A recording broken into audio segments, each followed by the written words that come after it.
Bismillahirrahmanirrahim. Assalamualaikum warahmatullahi wabarakatuh. Alhamdulillahirabbil alamin wa bihi nasta'inu ala umuri dunya waddin. Asyhadu an la ilaha illallah wahdahu la syarikalah wa asyhadu anna Muhammadan abduhu wa rasuluh wa la nabiyya ba'dah. Allahumma fassalli wa sallim ala nabiyyina Muhammadin wa alihi wa sahbihi wa sallim. Allahumma sadatina Abi Bakr wa Umar wa Utsman wa Ali wa an sahabati Rasulillah ajma'in. Allahumma subhanaka la ilma lana illa ma 'allamtana wa 'allimna ma yanfa'una wa zidna ilman. Allahumma rabbana atina fid dunya hasanah wa fil akhirati hasanah wa qina adzabannar. Amin ya rabbal alamin. Sebelumnya marilah kita bersyukur kepada Allah Subhanahu wa taala atas nikmat yang Allah berikan kepada kita. Masya Allah, terlalu banyak atau bahkan banyak sekali nikmat yang Allah berikan kepada kita yang wajib kita syukuri satu persatunya dengan mengucapkan alhamdulillahirabbil alamin. Yang kedua, kita bersyukur diberikan kesempatan untuk talabul ilmi. Talabul ilmi itu derajatnya seperti jihad fisabilillah. Dalam ayat Allah berfirman, a'udzubillahi minasyaitonir rajim, bismillahirrahmanirrahim. Falaula nafar min kulli firqatin taifatun liyatafaqahu fiddin. Hendaklah dari kelompok orang beriman ada orang-orang yang tetap thalabul ilmi. Ya. Liyatafaqahu fiddin wal yundiru qaumahum idza raja'u ilaihim. Jadi orang beriman itu sekelompok harus pergi berjihad, mempertahankan agama dan kehormatan, sekelompok harus thalabul ilmi. Itu artinya dua kelompok ini derajatnya sama. Orang yang pergi berjihad fisabilillah yang tidak ada tandingan pahalanya oleh amal apapun, karena Rasul menyebut jihad itu zirwatut sanamil Islam. Jihad itu adalah puncak amalan ibadahnya orang Islam. Jihad itu. Nah, di ayat itu Allah perintahkan orang beriman untuk berjihad, tetapi tetap harus ada kelompok orang yang tetap thalabul ilmi. Itu artinya thalabul ilmi pahalanya, tingkat derajatnya adalah seperti berjihad fisabilillah. Ada yang Allah perintahkan berjihad, ada yang Allah biarkan dia tetap thalabul ilmi.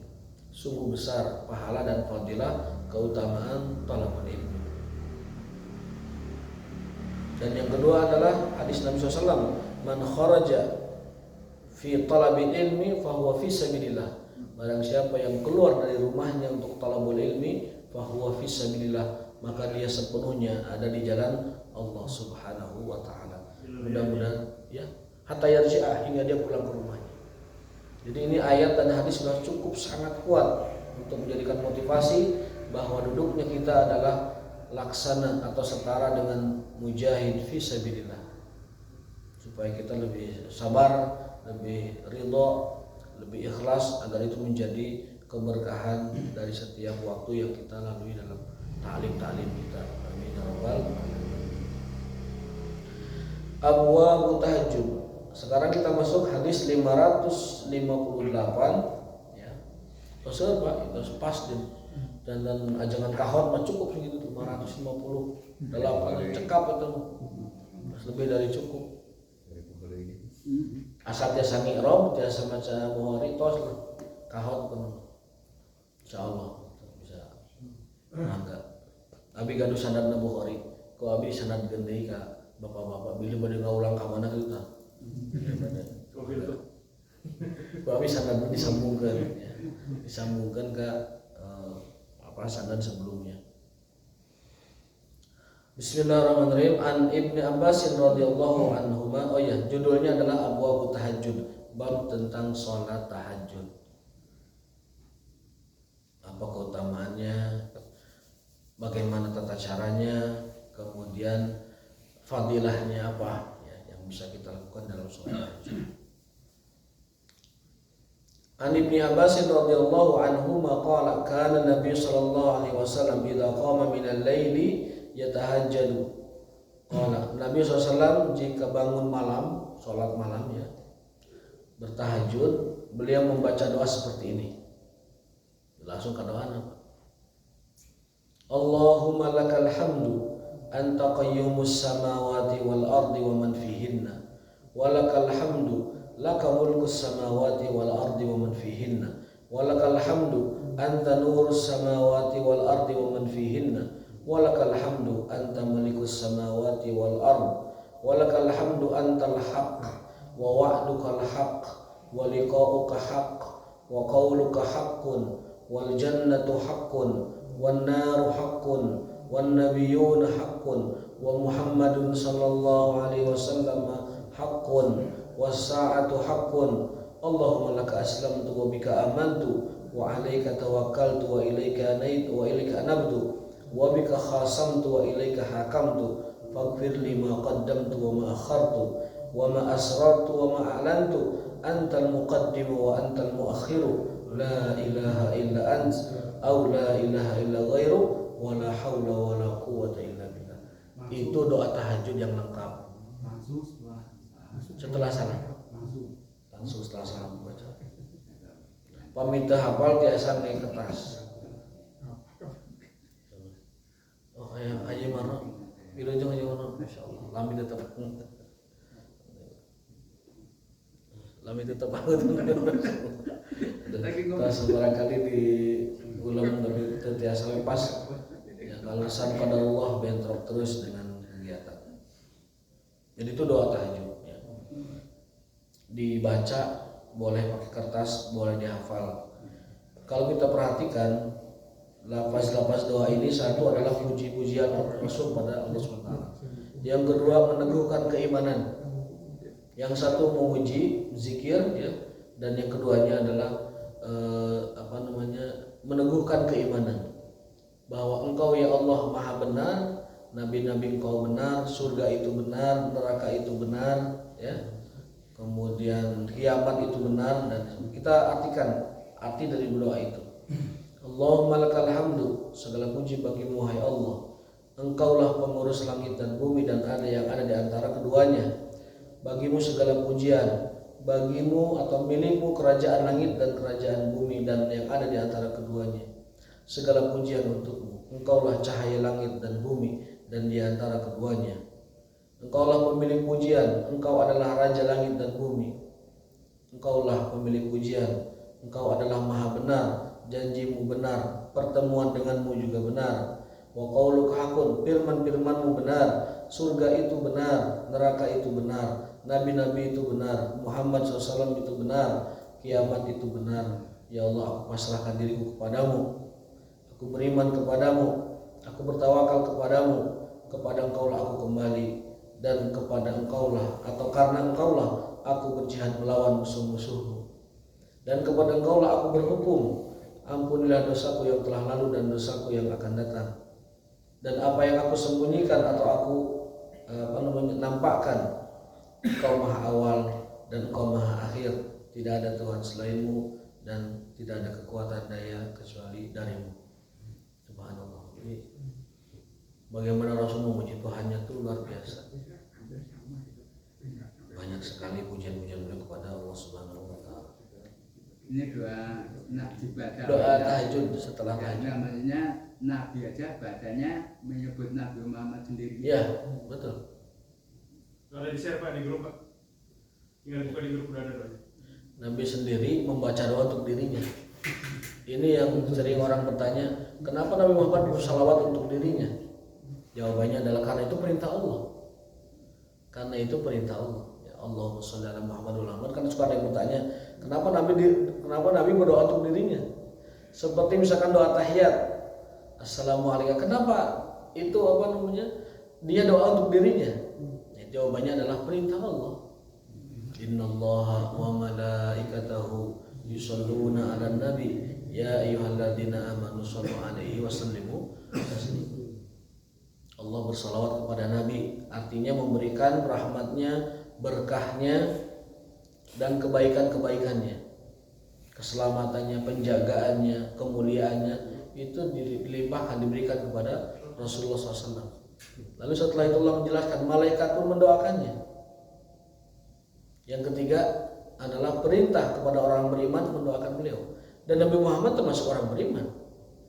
Artinya bahwasanya Allah menyuruh kita kaum beriman, bahkan menyuruh Nabi sendiri.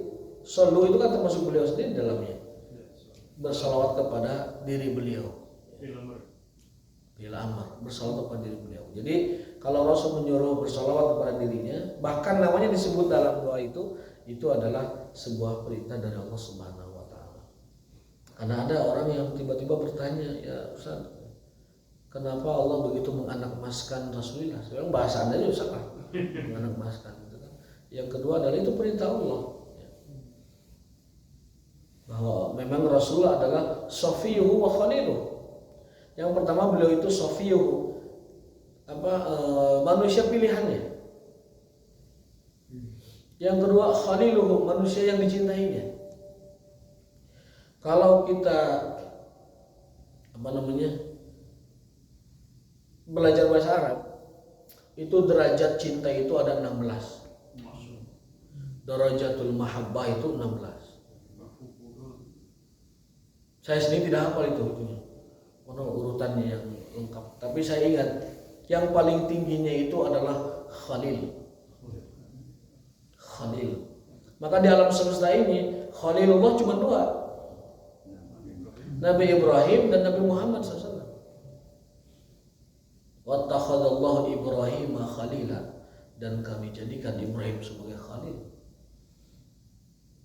Dijadikanlah beliau bapaknya para nabi. Dijadikan beliau bapak yang mengusung tauhid dari pertama kali dengan gigih dan kuat. Dan Rasulullah pun didoakan supaya seperti beliau. Nabi kita Muhammad didoakan oleh kita berdasarkan perintah Allah dalam hadis supaya Nabi Muhammad pun sama dengan beliau Ibrahim alaihissalam. Kama shallaita ala Ibrahim wa ala ali Ibrahim. Itu Khalil utama. Yang kedua adalah, makanya tidak ada yang membantah satupun dan semua ijma, salawat yang paling afdol adalah salawat Ibrahimiyah. Alal itlaq, secara mutlak itu tidak ada yang membantah satupun.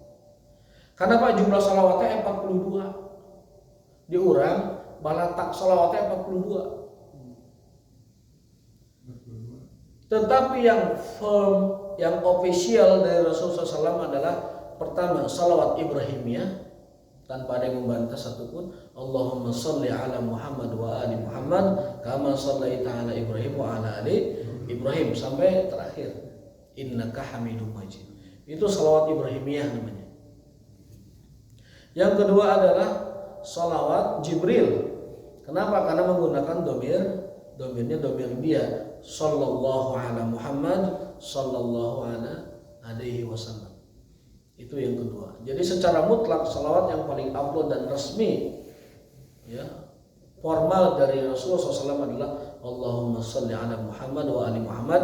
Kalau mau dilengkapi sama Ibrahimiyahnya, itu yang pertama. Yang kedua adalah sallallahu ala Muhammad sallallahu alaihi wasallam.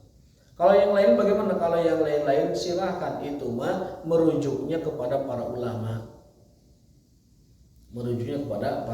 Kalau saya ditanya mana yang saya amalkan, ya otomatis yang otomatis yang yang diajarkan langsung oleh Rasulullah SAW kepada kita. Kalau baca yang lain silahkan, karena ada rujukannya kepada ulama.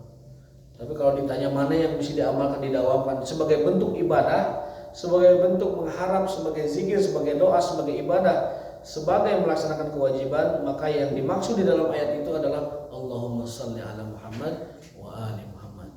Itu salawat yang merupakan ibadah, merupakan doa, merupakan zikir, merupakan juga syukur. Ya. Dalam kitab Jala'ul Afham fi fadli salati wassalam, Jala'ul Afham fi fadli salati wassalam ala Muhammadin khairil anam, menyebutkan bahwa salawat itu sebagai zikir, sebagai syukur, sebagai doa, dan juga sebagai bentuk tabaruk kita kepada Allah Subhanahu wa taala melaksanakan perintahnya. Jadi banyak sekali keutamaan dan fadilah dari salawat. Tetapi yang dimaksud di dalam ayat-ayat dan nabi-nabi yang di dalam ayat dan hadis-hadis Nabi tentang salawat, yaitu salawat ini, Allahumma sholli ala Muhammad wa ali Muhammad, atau sallallahu ala Muhammad sallallahu alaihi wasallam. Itu yang dimaksud, ya? Iya, cukup itu yang dimaksud itu, yang maksud. Perintah salawat dalam Quran, perintah salawat dalam hadis, fadilah salawat dalam Quran, fadilah salawat dalam hadis. Itu yang dimaksud adalah salawat ini. Allahumma salli ala Muhammad wa ali Muhammad. Silakan dilengkapi sampai Ibrahim atau sallallahu ala Muhammad sallallahu alaihi wasallam. Kalau doa ini doa setelah azan cukup sampai itu juga. Doa Setelah azan. setelah azan. Silakan mau salawat Ibrahim boleh, mau salawat yang Allahumma salli ala Muhammad wa ali Muhammad juga cukup boleh. Boleh. Ya. Karena ada hadisnya memang barang siapa yang mendengarkan azan kemudian dia setelah azan selesai ya la ilaha illallah dia ikuti la ilaha illallah lalu membaca salawat Allahumma salli ala Muhammad wa ali Muhammad lalu membaca doa wasilah Allahumma rabb hadhihi da'wati tammah was salatil qa'imah ati Muhammadanil wasilata wal fadilah wa ba'asul maqama mahmud alladhi wa'ata. Maka kata Nabi SAW, wajabat lahu syafaati yaumil qiyamah. Wajib garansi baginya mendapatkan syafaat Rasulullah. Jadi doa setelah azan itu satu, ikuti azannya, yang kedua baca sholawat, yang ketiga Allahumma rabb hadhihi da'wati tammah. Di situ juga sama, Nabi Muhammad yang disebut padahal dirinya. Apa alasannya? Allah perintahkan demikian. Wa ba'ashu maqaman mahmudan alladzi wa'ada. Ya Allah berikanlah dia Muhammad maqaman mahmudan alladzi wa'ada yang engkau janjikan. Nah, di orang sok ditambahan innaka la tukhliful mi'ad. Dan di orang sok ditambahan asa resep gitu tah. Asa resep. Gitu. Innaka la tukhliful mi'ad. Kita asli riwayatnya teh aya innaka la tukhliful mi'ad. Sudah pasti Allah itu adalah menepati janjinya.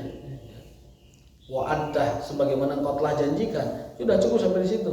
Tidak perlu bertegas bahwa engkau adalah tidak mengingkari janji. Nah yang terakhir ini ku sebab raos resep kadang-kadang gitu ta. Jadi innaka la tukhliful mi'ad. Tapi cekap sampai wa'addah oge teh ka hiji.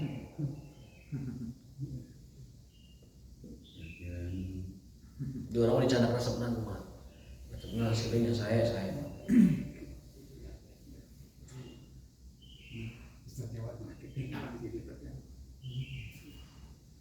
Nah, kemudian di sini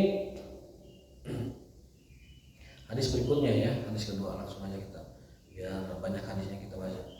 Kan an Ibnu Umar radhiyallahu anhu maqala kana rajulu fi hayatin Nabi sallallahu alaihi wasallam idza ra'a ru'ya qassaha ala Rasulillah fatamannaitu an ara ru'yan fa qassaha ala Rasulillah wa kuntu gulaman syaban wa kuntu anamu fil masjid ala ahli Rasulullah sallallahu alaihi wasallam fa ra'aitu fi nawm ka'anna malakaini akhadani fa dhahaba bihi ila an-nar fa idza hiya matwiyatun qatayil bi'r wa idza laha qarnan wa idza fiha unasun qad araftuhum fa ja'altu aqulu a'udzu billahi minan nar qala falaqina malakun akhar fa qala li lam tura fa qasastuha 'ala al-hafsah fa qasatha hafsah 'ala Rasulillah fa qala ni'ma rajul Abdullah law kana yusalli min al-lail fa kana ba'du la yanam min illa qalila. Jadi ini tentang sahabat ya.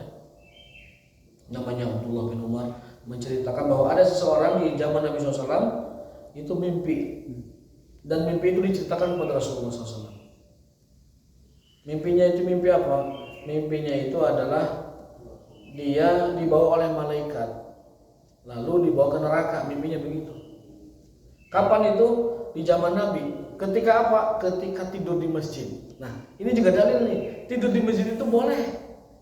Kuntu fi ahdin Nabi ya, di aku waktu zaman Nabi ana mau tidur di masjid, di masjid ya, di zaman Rasulullah SAW. Artinya orang tidur di masjid jangan dilarang-larang. Di orang mah kadang apa namanya dilarang tidur di masjid, jangan dilarang-larang. Tapi ya itu betul adabnya harus dijaga.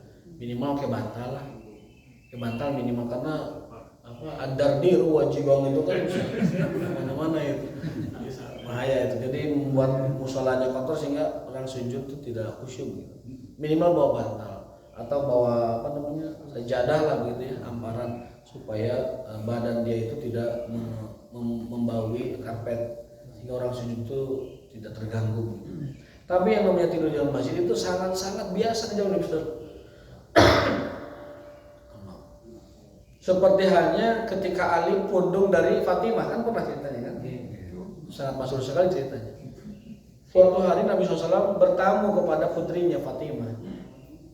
Pas bertamu, loh si Neng kok nyali rawai di bumi. Bari rada rada gimana gitu. Bete gitu. Ada apa Fatimah?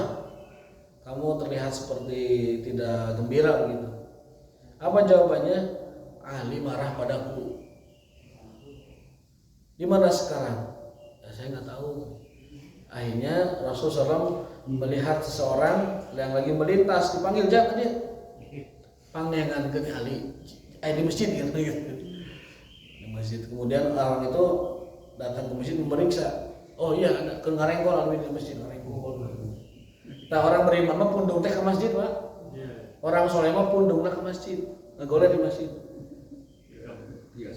Kemudian Nabi SAW datang setelah dapat laporan ada betul di masjid, datang dibangunkan. Pas dibangunkan, beliau Ali itu kan pipinya kena pasir ya. Lalu ketika dibangunkan, pas bangun begitu pipinya banyak berdebu di sini. Kemudian Nabi mengatakan, wahai Abu Turab, ya. Ali dipanggilnya Abu Turab. Abu Turab itu bapaknya tanah atau wahai orang yang bertanah gitu. Dari situlah gelar Ali itu namanya Abu Turab, bapak tanah. Abu Turab. Bangun wahai Abu Turab, temui Fatimah, temui istrimu. Akhirnya Ali bin Abi Thalib bangun dan menemui Fatimah. Jadi namanya di rumah tangga itu baut-bautan, pundung-pundungan wajar. Pasea-pasea kecil itu wajar. Asal tahu bagaimana melampiaskan dan juga mengatasi ya, memanage konflik tersebut. Kalau orang soleh, orang beriman, kalau kabur ke masjid, tidur di masjid, nggak apa-apa nggak pulang, kita yang nyusul kan seperti tadi kan, nyusul kumitohan di situ. Nggak ada istri. Nggak ada itu, itu kan dulu pasien yang sana gitu. Makanya pun mah ayah hiji-hiji nama kita minimal ayah bahan yang pas saya pundung ke masjid, lalu nanti dicari kumitohan. Ali, bang, enggak nyebut Ali malah nyebutnya Abu Turab karena menyebut Ali saat itu mungkin kurang pas, jadi Nabi menyebutnya dengan gelar. Wahai Abu Turab, bangunlah, temui istrimu. Temuinya Fatimah dan setelah itu berdamai lagi. Begitulah romantika kehidupan Ali bin Abi Thalib dengan Fatimah radhiyallahu taala. Suatu hari Fatimah datang ke bapaknya Rasulullah. Wahai ayahku, tolong carikan aku pembantu. Saya capek sekali bekerja. Kemudian bahasa orang namanya suhan, kemudian gegero, kemudian menyiapkan kebutuhan rumah. Pokoknya yang namanya istri begitu biasa. Iya. Sebagaimana lumrahnya. Capek. Saya capek melayani suamiku. Jadi pembantu itu udah dari dulu. Dari dulu.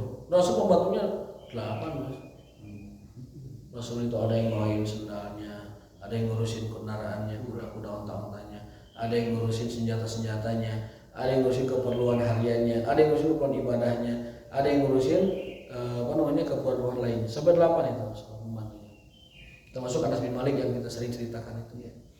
Nah, ini Fatimah ini datang kepada ayahnya. Duhai ayahku, aku tolong carikan pembantu karena capek sekali kerja dari pagi sampai sore melayani suamiku.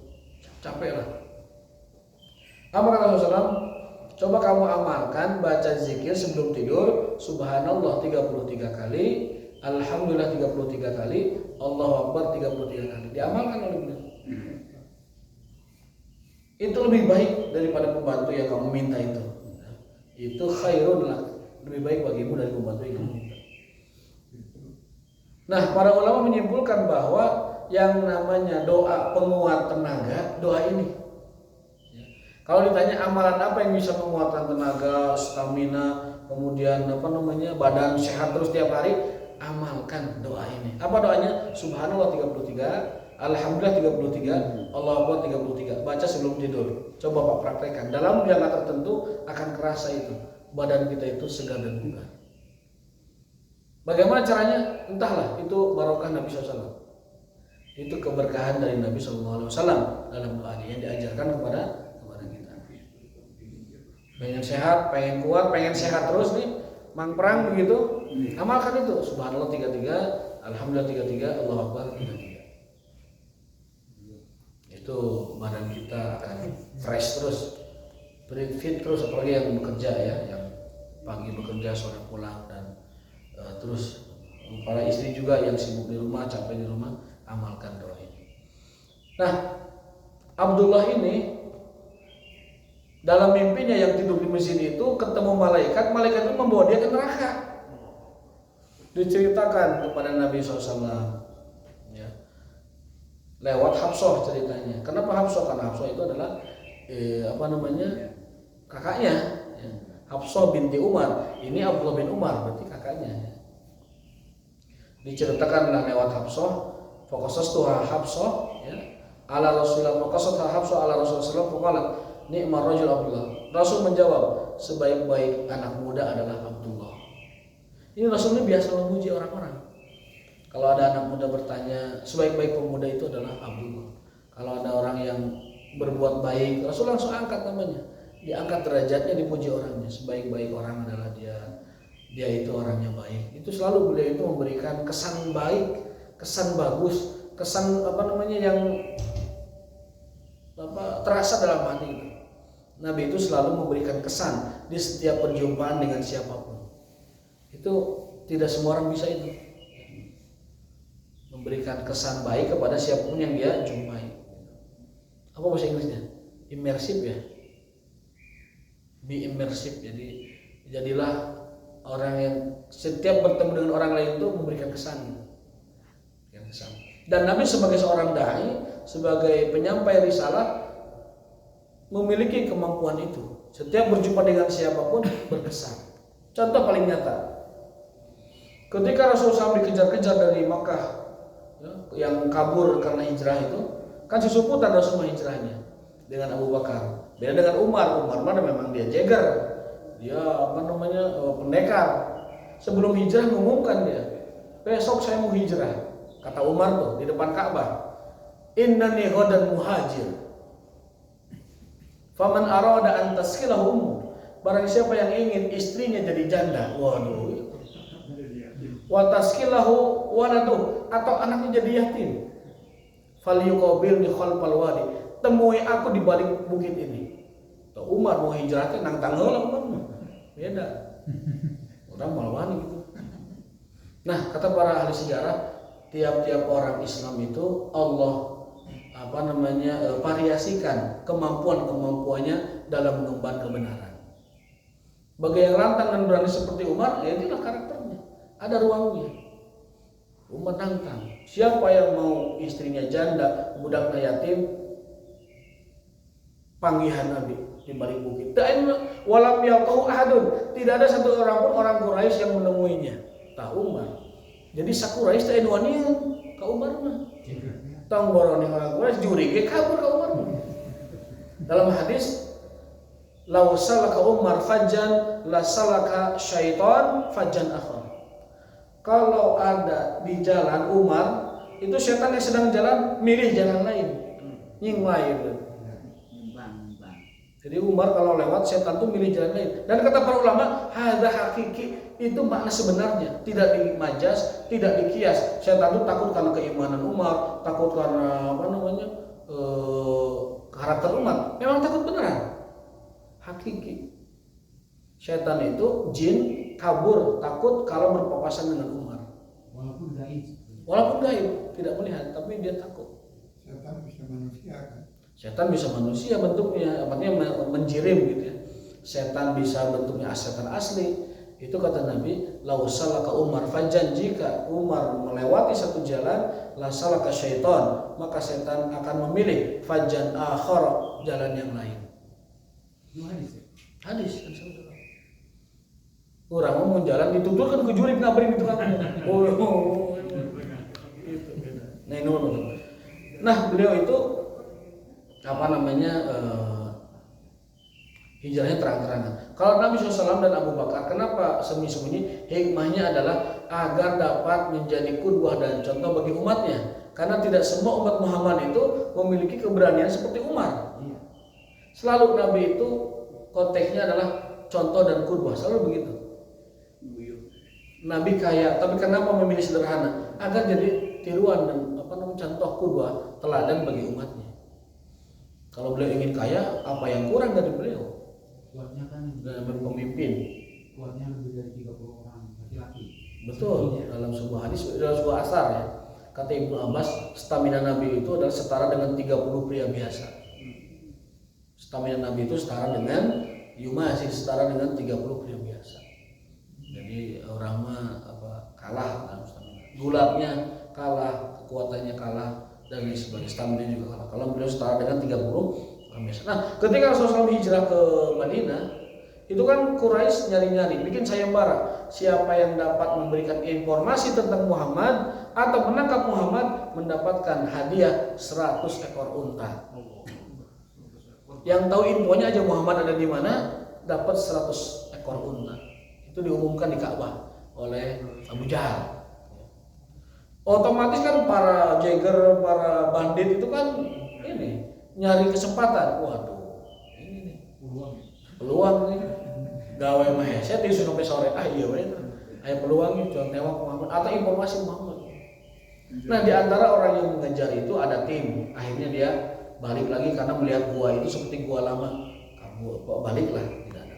Kemudian ada yang terus mengejar, yang punya keyakinan bahwa ini kayaknya arahnya ke sini karena dia pandai dari daerah Mekah ke Jeddah itu dia pandai. Karena Rasul milih jalan laut kan, pinggir laut. Itu berarti Rasul melewati Jeddah, Mekah, Jeddah, lalu ke arah Madinah. Lewat pesisir. Di orang tema aya ngapangandaran lewat ka Cidaun gitu. Cidaun kemudian Naringgul nanti Ranca Buaya gitu, lewat sisi laut. Karena kalau orang perjalanan jauh sisi laut itu lebih ya sumber daya pasti lebih daripada orang yang melintasi gurun dan lain sebagainya. Nah, Nabi SAW hijrahnya lewat pesisir laut menuju Madinah. Kurang tahu sekarang ada nggak jalan sisi laut yang dari Jeddah ke Madinah, saya belum tahu kalau itu zaman sekarang. Nabi memilih jalan itu. Nah, Suraqah bin Malik namanya, yang ngejar-ngejar Nabi, nyari kesempatan mudah-mudahan supaya dapat kesempatan sayembara itu. Ketika Suraqah bin Malik mengejar Nabi SAW, kaki kudanya mulai mendekat, jatuh lagi. Kakinya kudanya mulai mendekat sampai 3 kali Suraqah tersungkur kudanya, tidak dapat menjangkau Nabi SAW. Padahal Suraqah itu termasuk jagernya Quraisy. Ketika tersungkur 3 kali, ya Nabi iba kepada dia. Apa yang kau cari? Dia mengatakan, aku ingin mendapatkan hadiah dari Quraisy untuk menangkapmu.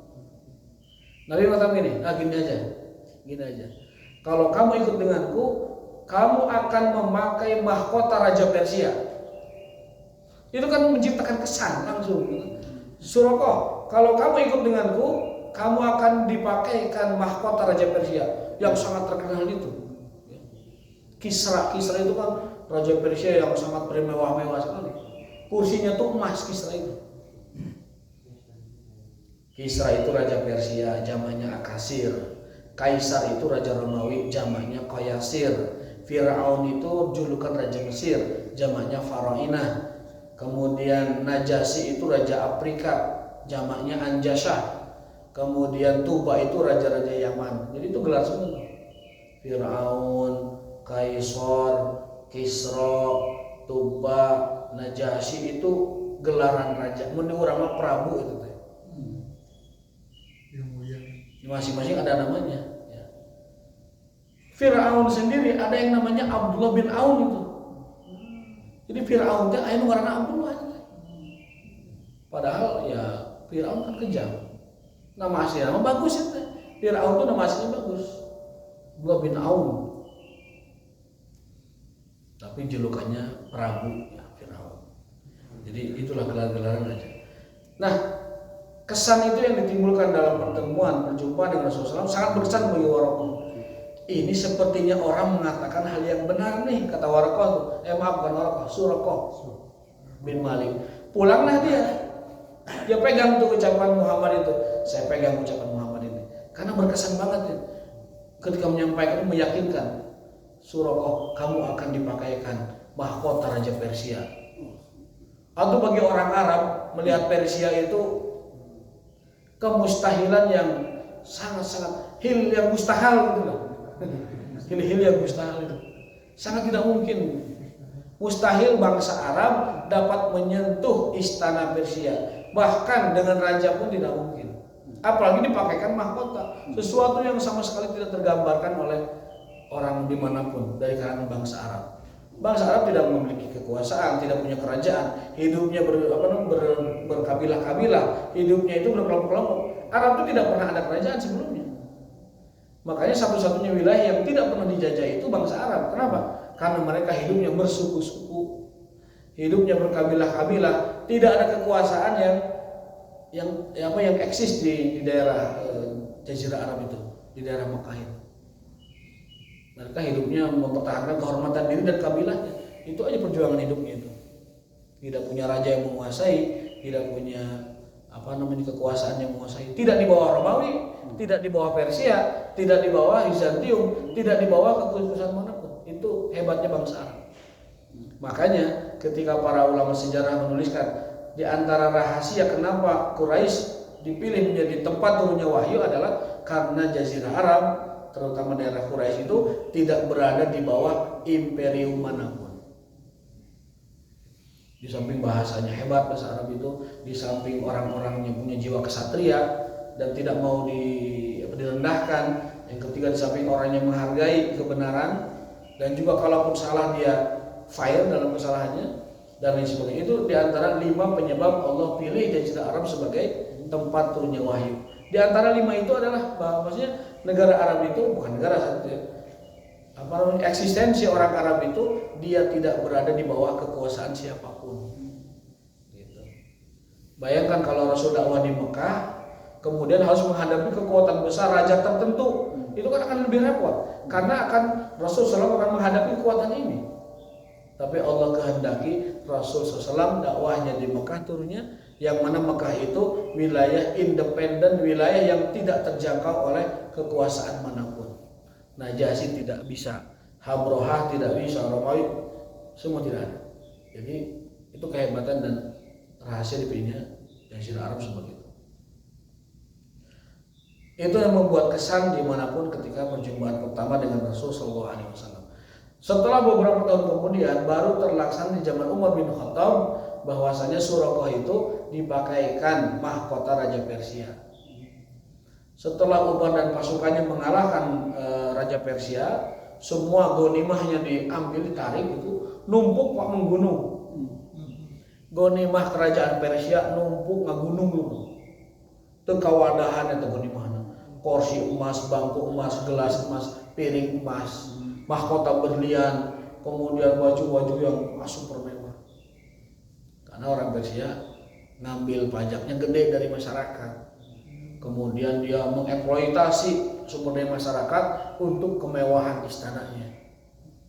Persia itu paling jagonya zaman itu. Nah, ketika numpuk ghanimah sebanyak itu, Suraqah dipanggil karena ada yang ngasih tahu kepada Umar, wahai Khalifah, wahai Amirul Mukminin, saya teringat janji Nabi kepada Suraqah. Saya mendengar janji itu setelah diceritakan Suraqah. Apa itu? Suraqah akan dipakaikan mahkota Raja Persia yang bertahtakan berlian itu. Panggil Suraqah, panggil Suraqah, nih pakai baju rajanya, pakai mahkotanya, ginding tapi itu bolak-balik. Enggak, setelah dipakai itu laan enak laan kan. Lepaskan. Loh, kenapa ya Umar? Wahai Khalifah, kenapa ini kan hak saya? Kamu tidak mendengar apa kata Nabi? Kamu akan dipakaikan mahkota Raja Persia, bukan akan diberikan. Gitu. Dipakaikan hukum gitu. Cobaan gitu. Dicobaan hukum laan lepaskan. Karena Nabi mengatakan padamu akan dipakaikan. Al-basaka dipakaikan, bukan dipembelikan gitu. Karena ini mahkota milik prajurit Muslim yang berjihad melawan Persia. Ya, artinya milik bersama gitu, bukan milikmu saja. Kumpulkan dulu, nanti ghanimahnya kita bagi secara adil, kan begitu. Tapi itu kesan Rasul ketika orang pertama berjumpa itu, kalau kamu ikut denganku, kamu akan dipakaikan mahkota Raja Persia. Subhanallah ya. Kita pun sama, adalah seorang dai, seorang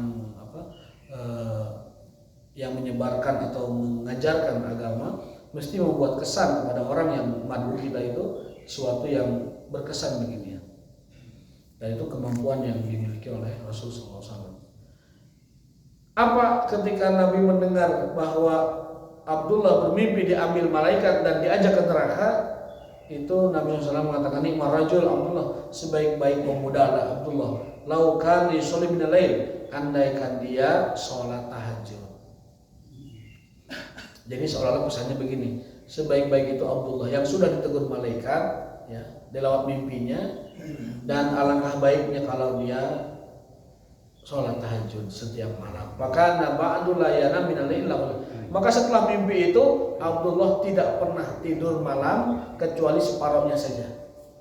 Nah, ada terus pendak mimpi jeung malaikat masih ya orang teh. Dibawa anak-anak di mimpi bertemu malaikat, malaikat dibawa ke neraka. Tas sieuna seumur-umur eta. Sampai kata hadis ini, setelah mimpi itu Abdullah tidak pernah meninggalkan sholat tahajud. Selalu separuh malamnya itu selalu untuk tahajud. Kenapa? Karena Rasul memberitahu bahwa sebaik-baik anak muda adalah Abdullah andaikan dia sholat tahajud. Maka setelah itu beliau tidak pernah meninggalkan tahajud. Kahiji geus mimpi juga tadi ketemu jeung malaikat dibawa ke neraka. So apa sih kan? Anu kaduana adalah kata Nabi, andaikan dia tahajud itu adalah sebaik-baik anak muda. Ini memberi arti kepada kita memang anak muda mah karena tahajud benten jeung orang tua. Orang tua mah lebih rajin. Tahajud dah apal. Malam deui da beuring gitu.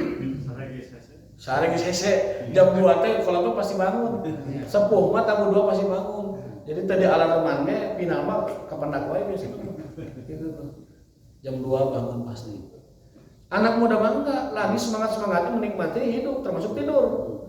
Belesek gitu ya jam 8 itu langsung pada sampai subuh, jam 9 sampai subuh. Anak muda masih kuat tidur, kuat bergadang, kuat juga melakukan ibadah-ibadah lain. Maka kata Nabi, sebaik-baik anak muda adalah anak muda yang tahajud. Karena beliau masih muda banget saat itu. Kalau orang tua tahajud itu wajar, karena memang sudah susah tidurnya, mau ngapain lagi. Makanya saya kadang merenung gitu ya, kenapa setelah usia 40 tahun jam 3 atau setengah 3 itu selalu bangun gitu. Ya mungkin secara biologisnya mah ada teorinya, karena dia harus buang air kecil misalkan, adalah teori juga. Tapi ketika kita muda kan enggak. Nah, saya membaca sebuah hikmah. Kenapa kita selalu bangun setelah usia saya 40 tahun di jam 3 atau setengah 3? Itu hikmahnya adalah Allah memberi kesempatan kita untuk tahajud. Tapi kadang kitanya malas, kadang kitanya tidak memanfaatkan momentum dengan baik sehingga lewat itu tahajudnya. Jadi bangun jam 2 jam 3 itu bukan buat apa-apa, tetapi itu Allah kasih kesempatan supaya dia kembali kepada Allah dalam sholat malamnya. Mungkin 2 itu hadis cukup ya. Sebenarnya banyak, tapi insya Allah bertahap. Ada masih sekitar 20 hadis lagi tentang tahajud. Mudah-mudahan. Walakum minkum wa taufiqun nabillah wa ta'ala misal wa ta'ala muradihi. Kita tutup dengan Rabbana atina fid dunya hasanah wa fil akhirati hasanah wa qina adzabannar. Subhanallah wa bihamdika asyhadu an la ilaha illa anta astaghfiruka wa atubu ilaik. Assalamualaikum warahmatullahi wabarakatuh.